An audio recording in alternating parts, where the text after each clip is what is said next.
Having explored the history of youth ministry, I now want to begin talking about the lived experience of young people. What currently is the cultural, social conditions in which young people are living and in which youth ministry has to provide pastoral care? The first thing I want to talk about is this idea of the commodified self. So if you remember, in the last lecture, we talked about constructing an identity. We talked about how we've moved from a pre-modern world in which identity is given to kind of a postmodern world in which identity is still constructed, and the emphasis becomes the self-chosen relationship, our friendships, our networks that we become part of. Now, when we think about the Western world and the U.S. and North America in particular, we're dealing with what I would call techno-capitalism. We've moved beyond kind of industrial capitalism, the emphasis upon products and kind of tangible capital, into more of a world of technology. And so that's what techno-capitalism is really kind of trying to say. And what techno-capitalism gets at is it's an attempt to commodify something that is difficult to commodify. And how do you sell? How do you sell image? How do you sell a feel? How do you sell identity? And increasingly, this is the world that young people inhabit. So that the focus for young people is to create an identity that is desirable, that is consumable. And who's consuming this identity? Well, first and foremost, parents, families, schools, churches, athletic teams. In other words, we're trying to present ourselves to the world in such a way that we will be deemed successful, acceptable, and that we're then consumed. Now, the problem is that this has become kind of the anxious remaking and remaking of identity, that we're in such a cycle of identity construction that it moves so quickly that we need to constantly be remaking ourselves. And this leads to an intense feeling of anxiety and fear. I mean, the worst thing in the world, I think, for many young people today is you become a failed product. And you're ejected from the system, and you basically become waste. So I know most of you don't know what the Matrix is, but this is from the film The Matrix, when Neo he wakes up, and then he's ejected from the Matrix, from the system. Now, one of the things I want you to think about is how identity has become abstracted in our current situation. At the heart of capitalism really is abstraction. I mean, how do you get value out of a product? How do you determine its price? Money is the greatest symbol of abstraction, where we take paper that's worth, I don't know, a couple dollars, and yet if I were to stand up in front of class and rip a $100 bill, everybody'd freak out. Why? It's just paper. No, it's been given meaning. It's been invested with meaning, that there's an abstraction that takes place. And this can be translated over into Christianity and into religion by thinking about spirituality, that there's a sense of religious abstraction that's taking place within religion, and think about the Christian community. What does it mean to be spiritual, for example? Does it have anything to do with our materiality and being a human being, or does it have everything to do with these ecstatic experiences and demons and some kind of, going to heaven when I die kind of abstract existence? And then we start thinking about relationships. And one of the things for us to take from the history of youth ministry is this abstraction of relationships as a tool or as a means to an end. That we enter into relationships with young people to get them to believe in Jesus so that when they die, they will go to heaven. That's what we mean by abstraction. And so the relational focus on youth ministry that develops in the 1900s and into the 21st century is the use of these relationships as a way to somehow get people to some third thing.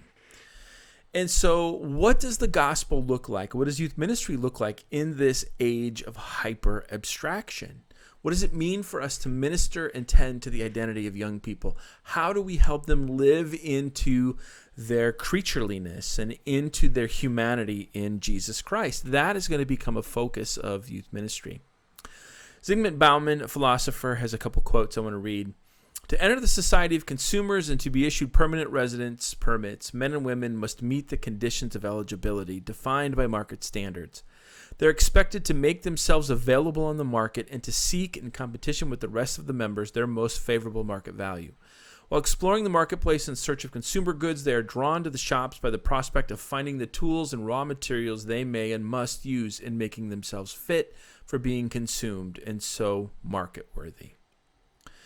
He says, he goes on to talk about this, people who fail to be consumed or fail in this attempt to make and remake your identity so that the broader social and cultural institutions will accept you.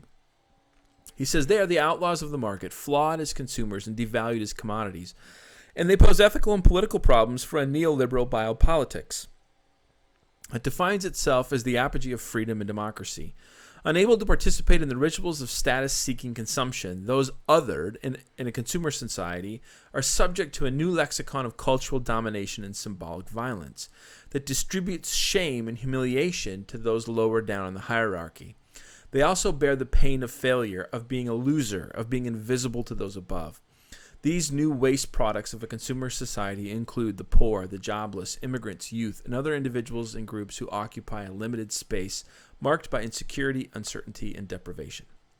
Now, Bauman is not talking here about youth ministry, but he's talking about a situation and a condition, a social situation in which we're in competition with one another to be consumed. And what happens when we fail? We are ejected from the system. We're labeled worthless. And again, think about how so much of these labels are grounded in how we contribute or don't contribute to the economy. All the people listed at the jobless, immigrants, youth, people who aren't participating in this buying and selling, which is part of the consumer society. Now, what I want to do is suggest that the church participates in this. We participate in this in a kind of spiritualized way. Who are the kids we want in our youth groups? Who are the successful kids in youth ministry? Who are the losers? Who are the ones on the margins? Who are the ones not living up to our expectations? So I want to try to make that connection to the church. Henry Giroux, he wrote a book called Youth in a Suspect Society. He talks about something similar. How in the capitalist society in which we live, there's a branding of identity. And when young people end up becoming failed consumers, when they don't meet the expectations of adults, they're considered waste or delinquents. They're seen as dangerous or they're very much suspect. Now, again, what is the failure of the church in all of this? Well, the church can become one more voice of expectation and abstraction. Moral abstraction, we set out some rules that we want young people to follow, and as long as they meet those rules, they're deemed acceptable or consumable by the Christian community. Doctrinal, do they believe the right things? And does their faith look like ours? So again, is youth ministry about reproducing young people into our image or into a consumable image that is acceptable to the community? And in this way, the church becomes one more form of commodification. Young people are constantly striving to meet our expectations, and the ones who really work at this are very anxious, and they work at it really hard, but they're miserable. And the ones who don't, who opt out, they're seen as leaving the faith or as non-believers. And so the whole focus becomes young people having to make themselves desirable, and Christianity becomes an abstraction. It becomes about morality, it becomes about doctrine, becomes about the affirmation of a particular way of life, the status quo, and it loses the reality of the inbreaking of God and the transforming presence of God in the world. Now, this last quote here comes from Sticky Faith. One of my critiques of Sticky Faith is at the end of one of the first chapters, they're talking about this young girl, Tiffany, who is in youth group. She's doing great, and then all of a sudden as she gets older, she starts wearing black, and then she stops coming to youth group, and then she ends up being pregnant. And there's this line in there where they're having this conversation about why did Tiffany's faith, a faith that seemed so vibrant at first, fail to stick? Now, my problem with this is it makes faith totally dependent upon teenage pregnancy. Is it possible that Tiffany's still has faith, that she believes that she had sex and got pregnant, and that doesn't make her belief any less real? Or is morality, again, the marker of what it means to be a good Christian? And so all of this fosters this sense, even within youth ministry, of how in the church young people feel like they need to make themselves consumable to meet our expectations, speak about faith, and act in certain ways, live in certain ways that we deem as good, and that we would then call them a good, Christian young man or woman. And this is totally problematic. This is a totally problematical way of seeing the gospel and seeing the purpose and function of youth ministry. And so this is what we want to begin exploring. What can youth ministry possibly look like that takes a different perspective? So how do we engage a changing cultural context? So we as the church and youth ministry need to be thinking about what this engagement might look like. How do we escape this kind of techno-capitalist framework so that we are not contributing to this problem? And then how do we contribute to young people forming and shaping their identity? What is the role of the tradition, and what is the role of youth ministry in helping young people be awakened to their identity in Jesus Christ? Now, what this is going to push us to do is to begin thinking biblically and theologically. So how do we come up with a approach to youth ministry that is grounded in Scripture, and some of the things we've already talked about with pastoral care, for example, that is theological, and we're going to look at this more with Bonhoeffer's theology, that is relational, but relational in biblical and theological sense, not in this kind of third way sense that we've been talking about. Approach youth ministry that's grounded in the church. So the ecclesia is the church. Ecclesiology is a fancy way of talking about the church.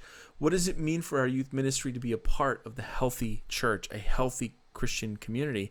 And we have to recognize the political ramifications of this. Not political in terms of Democrat, Republican, but the church as polis, the church as a way of life, faith as a way of life, a new way of life in this world. How does youth ministry become political in that sense? How are we inviting young people to participate in a new way of life that is grounded in the death and resurrection of Jesus Christ? This is what we're going to begin focusing on by turning to Dietrich Bonhoeffer and the theology of Bonhoeffer, and turning to Andy Root in his book, Revisiting Relational Youth Ministry.